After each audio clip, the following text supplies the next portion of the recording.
Sir हो रही है।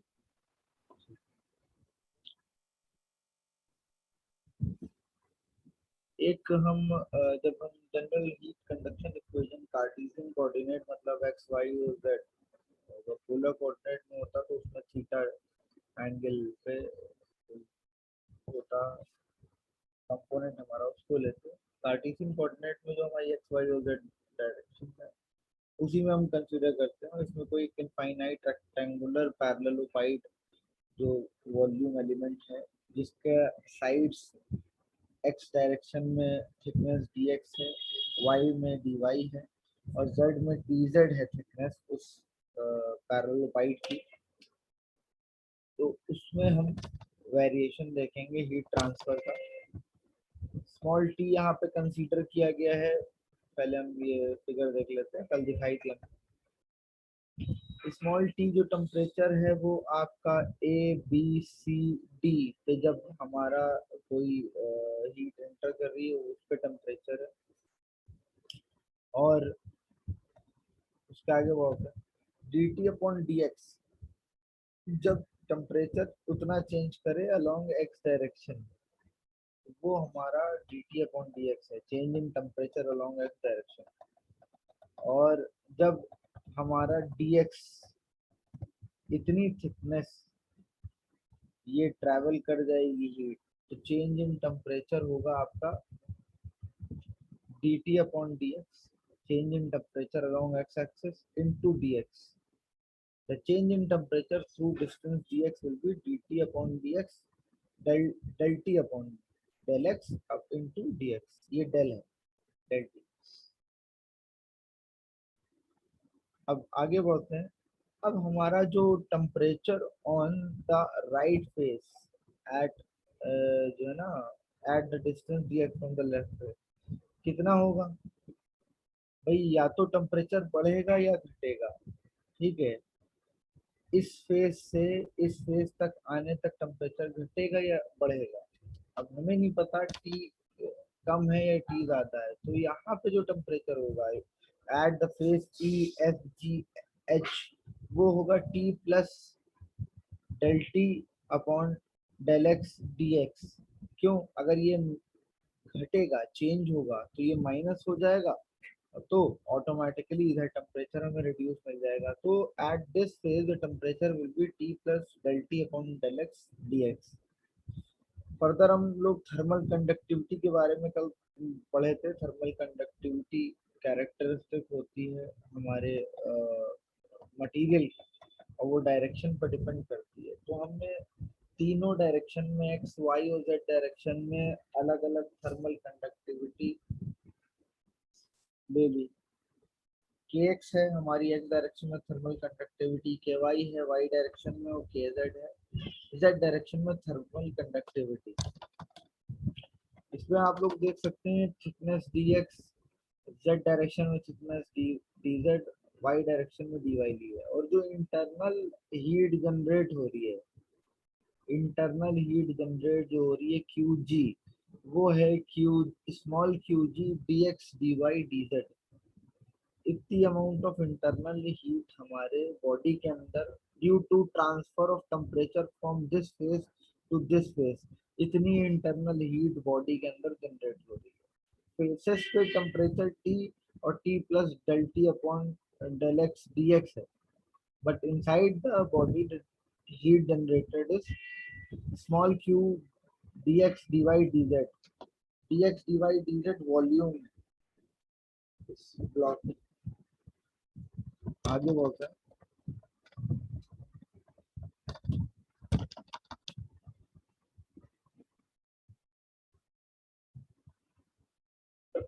जो एनर्जी बैलेंस इक्वेशन है बेसिकली उसको देखेंगे, तो वो हमारी होगी, हमारा जो हीट है या रेट ऑफ हीट फ्लो है इन आर डायरेक्शन किसी डायरेक्शन में, वो है Q। और अगर हम बात करें आपके Q डैश की, मान लीजिए कोई हमारा जो टोटल हीट फ्लक्स है in that direction in time dt, क्योंकि अभी तो हम रेट ऑफ फ्लो है।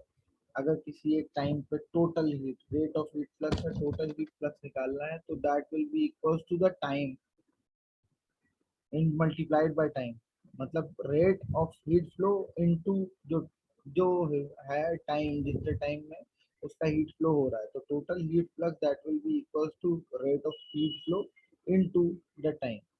तो del T is the time, कितने टाइम में उस डायरेक्शन में हीट फ्लो हो रही है।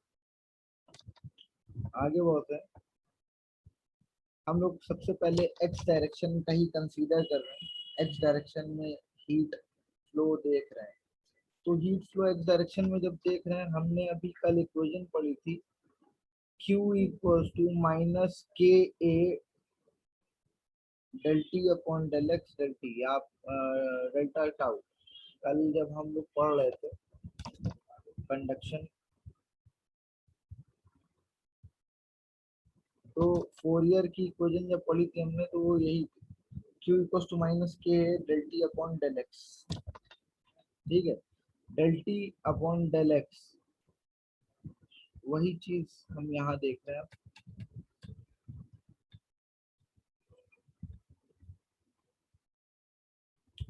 कि हमारी जो इक्वेशन है, क्योंकि हम Q की वैल्यू यहाँ रखी है, this is Q multiplied by the time through which the heat has flown minus k a del t upon del x into the time, ये हमारा टोटल हीट इनफ्लक्स है।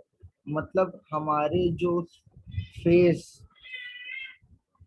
ए बी सी डी, ये हमारा block था जो अभी हम लोग ऊपर देख रहे थे, ये सॉरी,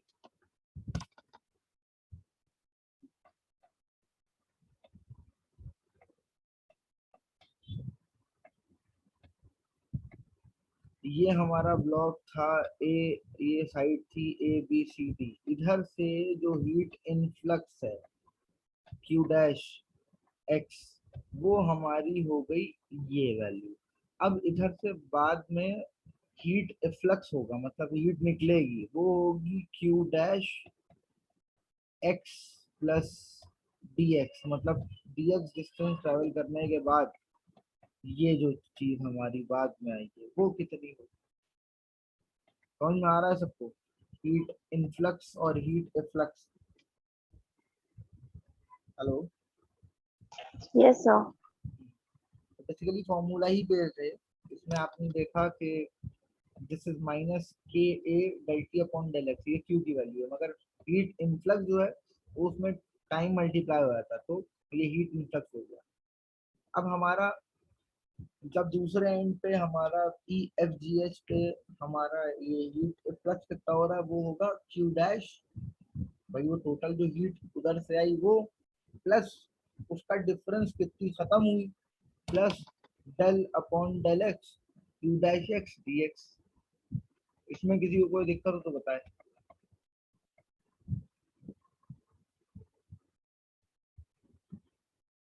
टोटल हीट तो ट्रांसफर होगी नहीं, the body is not 100% efficient, the system is not 100% efficient, so total amount of heat or total amount of energy will not be supplied, therefore some amount will be absorbed or eliminated from the body, वो ये होगी इतना amount of, ये जो है heat absorb होगी या eliminate होगी, तो उसी को ऐड कर दिया, अगर एब्जॉर्ब होगी तो हीट ऐड हो जाएगी, अगर जो है बॉडी रिमूव कर रही होगी मतलब ठंडी पड़ रही होगी तो ये माइनस का हो जाएगा, वो automatically at the time of calculation you will decide this. तो ये हमारा तो डिफरेंस इन हमारा जो है हीट, तो वो क्या होगा, the heat accumulated in the element due to heat, कितना हीट हमारे एलिमेंट ने एक्यूमुलेट की, कितना एब्जॉर्ब करी, वो डी क्यू डैश एक्स होगी, मतलब इसका और इसका डिफरेंस होगी।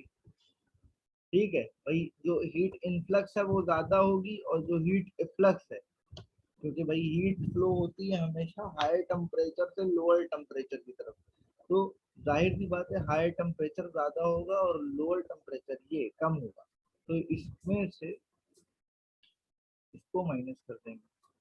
ठीक है, तो इसमें से इसको जब माइनस करेंगे तो सिर्फ हमारा इतना पोर्शन बचेगा, माइनस का del upon del X to dash X D X. आगे बढ़ते हैं,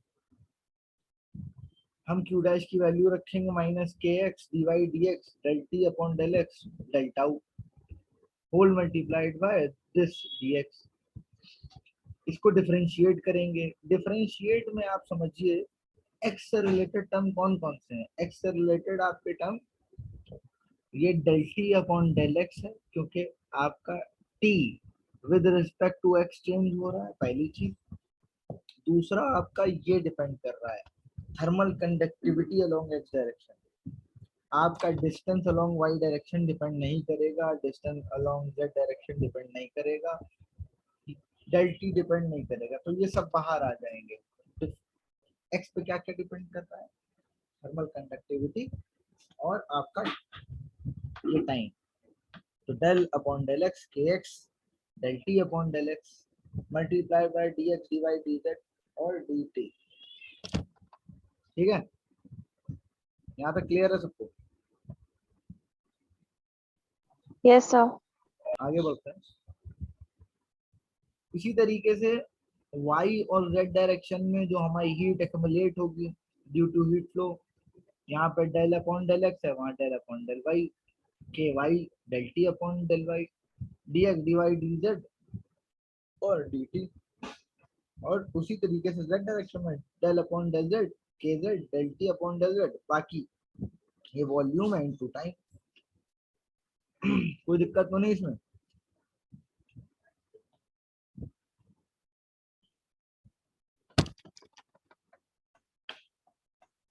आगे बढ़ते हैं हम लोग। तो जो नेट हीट एक्युमुलेटेड है पूरे सिस्टम में सारे डायरेक्शन में मिला के, वो कितनी है, तीनों को हम ऐड कर देंगे। मतलब heat accumulated along X axis, heat accumulated along Y axis and heat accumulated along Z axis, तीनों को हमने ऐड कर दिया। तीनों में dx dy dz del T common है, बाहर ले लिया, बाकी सब चीजें अंदर।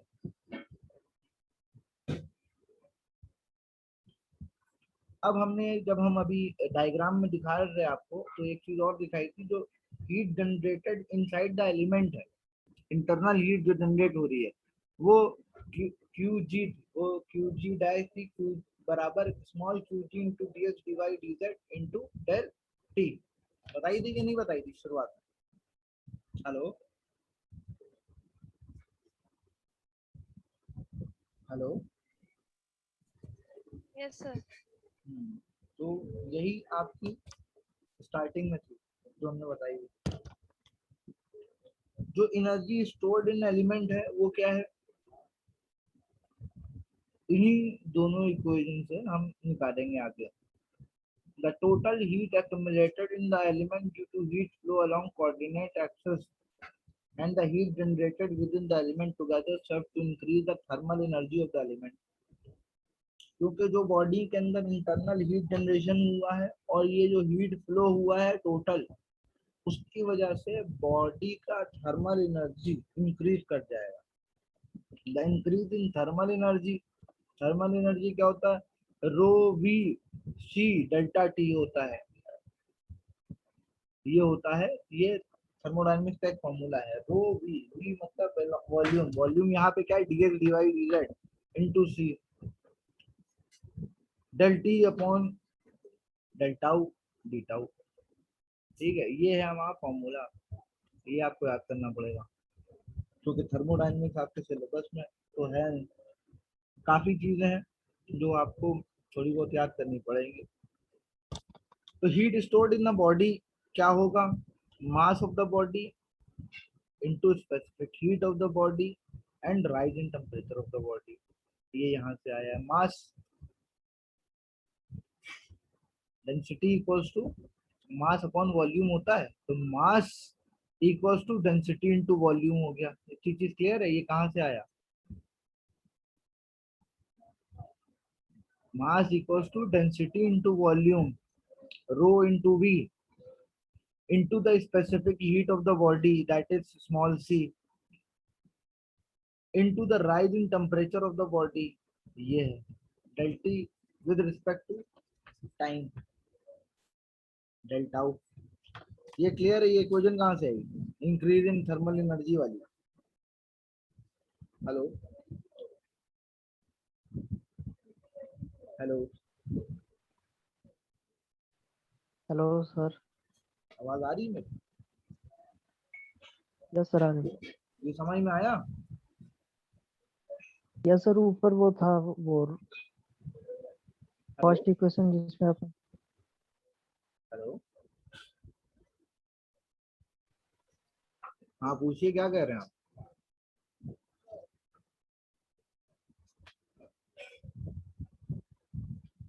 हेलो हेलो,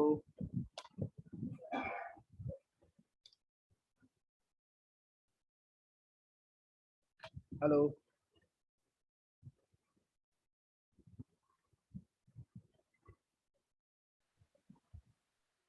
क्योंकि अभी हम लोग ने देखा था कि इसके ऊपर अभी हम लोग को पता था कि जो हमारा ये जो हीट जनरेटेड है due to the heat flow plus total heat generated inside the आप ये आपका element Qg will be equals to the energy stored in the element, यही बोला था हमने ऊपर।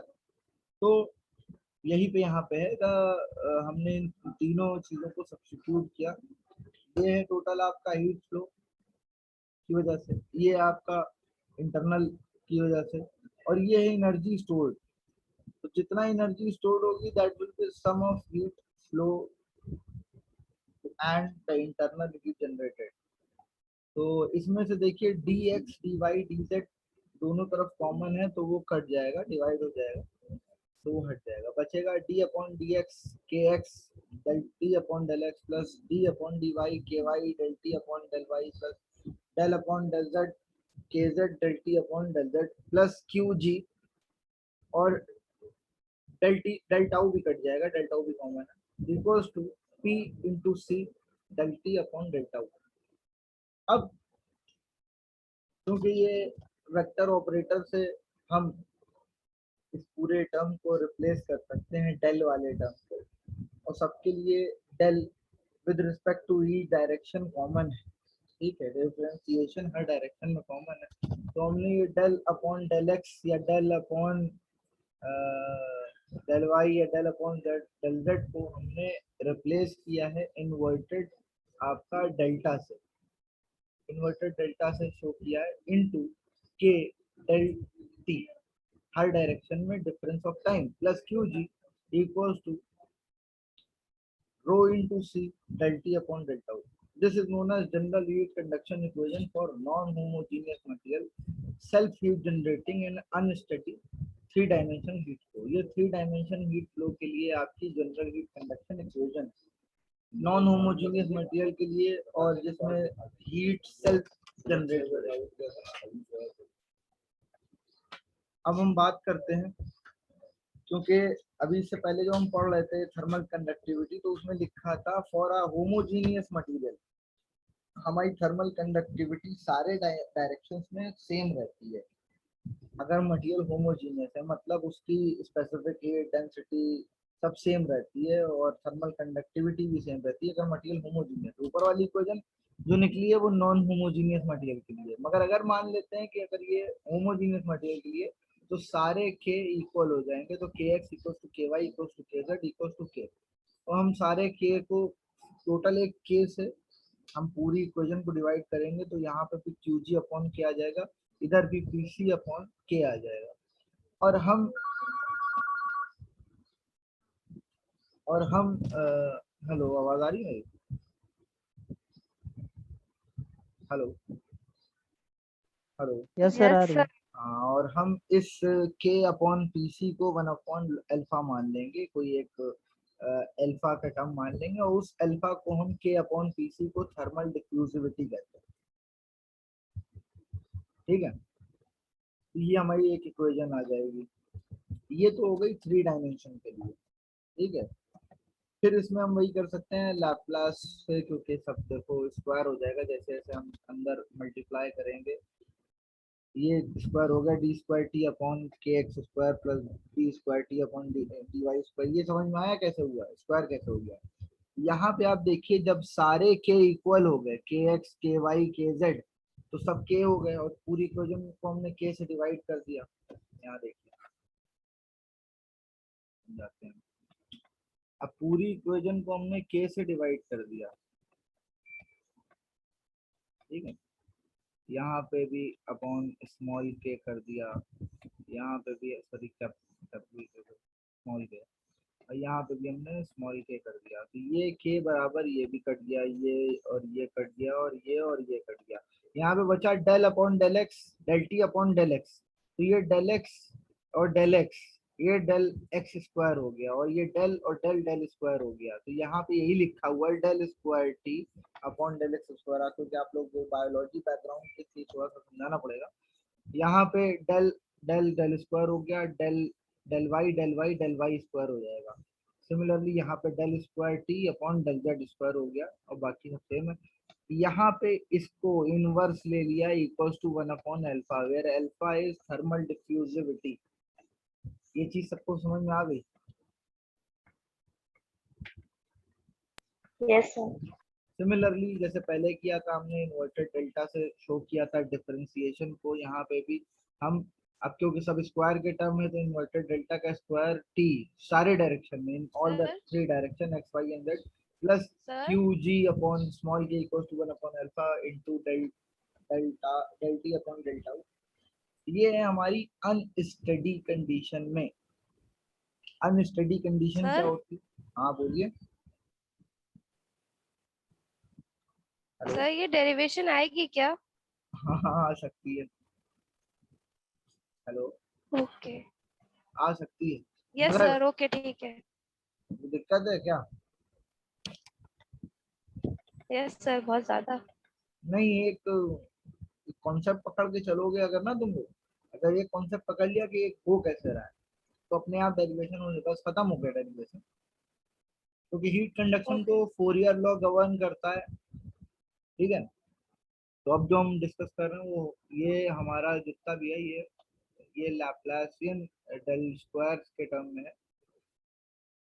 Del square T upon del X square, del square T upon del Y square, बाकी सब यही है। अगर for the case of no internal source of heat generation, मतलब हमारी इंटरनल हीट बॉडी के अंदर जनरेट नहीं हो रही है, तो मतलब क्यूजी 0 हो जाएगा कि नहीं हो जाएगा? पहला केस है।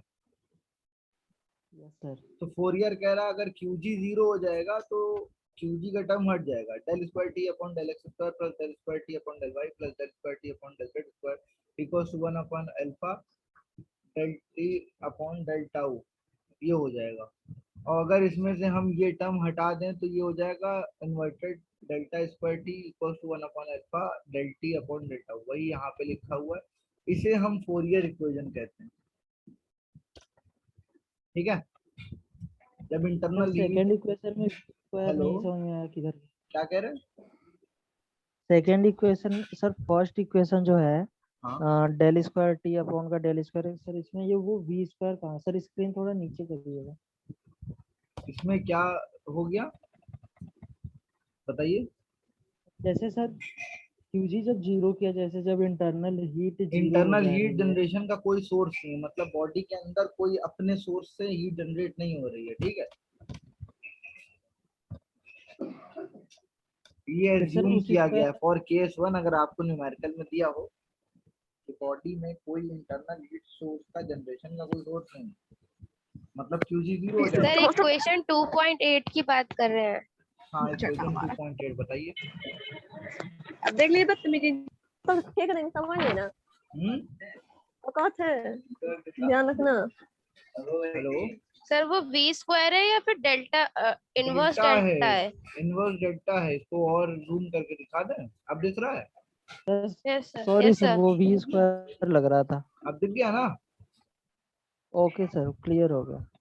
क्लियर होनी चाहिए चीज, कोई छुपी नहीं होनी चाहिए। चलो आगे बढ़ते हैं। इनवर्स डेल्टा क्यों ले रहे हैं? ये इनवर्स डेल्टा लैप्लासियन, जब हम लैप्लासियन, ये लैप्लास ने ही डिराइव किया था ना, तो लैप्लास ने इसको यस सर जो डिफरेंशिएशन था स्क्वायर वाला, उसको इनवर्स डेल्टा ही से शो किया था इनके जगह पे, ठीक है। इसलिए हम ले रहे हैं। ये मतलब साइंटिस्ट जो मान लो जो रिसर्चर है वो रिसर्च कर रहा है तो अपने सिंबल भी तो देते हैं, ये उनका सिंबल है। Okay sir. अब के को हम लोग स्प्रिंग कांस्टेंट भी लेते हैं कहीं कहीं, और के इन्हीं ने यहाँ पे थर्मल कंडक्टिविटी दिया हुआ है। अल्फा को हम मशीनिंग में आ जाएंगे, मैकेनिकल में, तो अल्फा को हम जो है रेक्टेंगल लेते हैं। यहाँ पे अल्फा थर्मल डिफ्यूजिविटी है, तो वो अपने टर्म डिफाइन भी करते हैं कि ये टर्म क्या शो कर रहा है। ठीक है, अगर आपको सीधे डेल्टा ही से शो करना है तो आप डेल्टा से भी शो कर सकते हैं। आप अगर उस टर्म को डिफाइन कर देंगे डेल्टा यहाँ क्या शो कर रहा है। ठीक है, ठीक है। आगे बढ़ते हैं। दूसरी कंडीशन क्या है? पहली कंडीशन थी अगर कोई इंटरनल सोर्स ऑफ एनर्जी नहीं है तो मतलब क्यूजी भी हो जाएगा। दूसरी कंडीशन ये है कि अगर वह under the situation when temperature does not depend on time, मतलब कि हमारे टाइम पे टेम्परेचर का कंडक्शन डिपेंड नहीं कर रहा है। ठीक है, मतलब हीट फ्लो स्टडी है, वो टाइम के साथ चेंज नहीं हो रहा है। ठीक है, एक सेकंड होल्ड करो, एक कॉल आ रही है।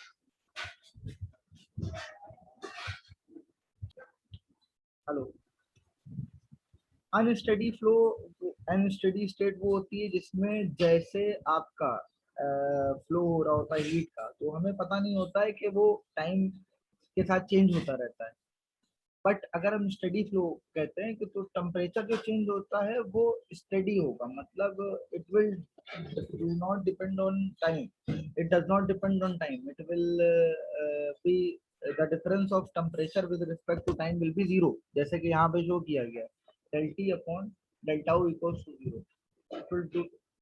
It does not depend on time and it is not a function of time. That's why the equation can be modified and it can be written as del square T upon del x square del plus del square T upon del y square plus del square T upon del z square plus QG upon K equals to 0. यहाँ पे internal energy हम consider कर रहे हैं, ये सिर्फ हम steady state मान रहे हैं। अनस्टडी स्टेट में कंडीशन में ये जीरो नहीं होता, बट स्टडी स्टेट की कंडीशन में temperature with respect to time zero हो जाता है। और इससे जो इक्वेशन बनेगी that will be called as Poisson's equation. ठीक है, और इसी इक्वेशन में अगर हम इंटरनल हीट जनरेशन को गायब कर दें तो सीधे सीधे हमारा del square T upon del X square plus del square T upon del Y square plus del square T upon del Z square equal to zero हो जाएगा, और ये इक्वेशन हमारी लैपलास इक्वेशन कहलाती है। अब हमें हमारे जो सिलेबस है उसमें है 1 डायमेंशन और 2 डायमेंशन और हीट कंडक्शन, तो हमें वही पढ़ना है। तो इसी इक्वेशन पे ही हम 1 डायमेंशन और 2 डायमेंशन देख सकते हैं। 1 डायमेंशन में क्या होगा, जब 1 डायमेंशन स्टडी स्टेट फ्लो है तो हमारा del T upon del tau zero होगा इस इक्वेशन में, और del T upon del Y का टर्म जीरो होगा, del T upon del X का टर्म जीरो होगा, तो वो हो जाएगा del square T upon del X square plus internal energy equal to zero. ये है स्टडी स्टेट वन डायरेक्शन। अगर steady state one direction without heat generation है तो ये भी जीरो हो जाएगा, तो del square T upon del X square equal to zero हो जाएगा। तीसरी कंडीशन है कि हमारी 2 डायमेंशनल है विदाउट हीट एनर्जी, तो del square T upon del X plus del square T upon del Y equal to zero, ये 2 dimension. तीसरी है अनस्टडी स्टेट। अगर अनस्टडी स्टेट है तो हमारा 1 डायमेंशन में और विदाउट हीट जनरेशन है, तो ये हमारा एक्स डायरेक्शन में change in temperature plus time के साथ चेंज इन टेम्परेचर होगा। ये हमारे आपके जो वो था हीट जनरेशन की इक्वेशन, हीट कंडक्शन की इक्वेशन, यही है। इसी के बेसिस पे हम कल न्यूमेरिकल्स डिस्कस करेंगे।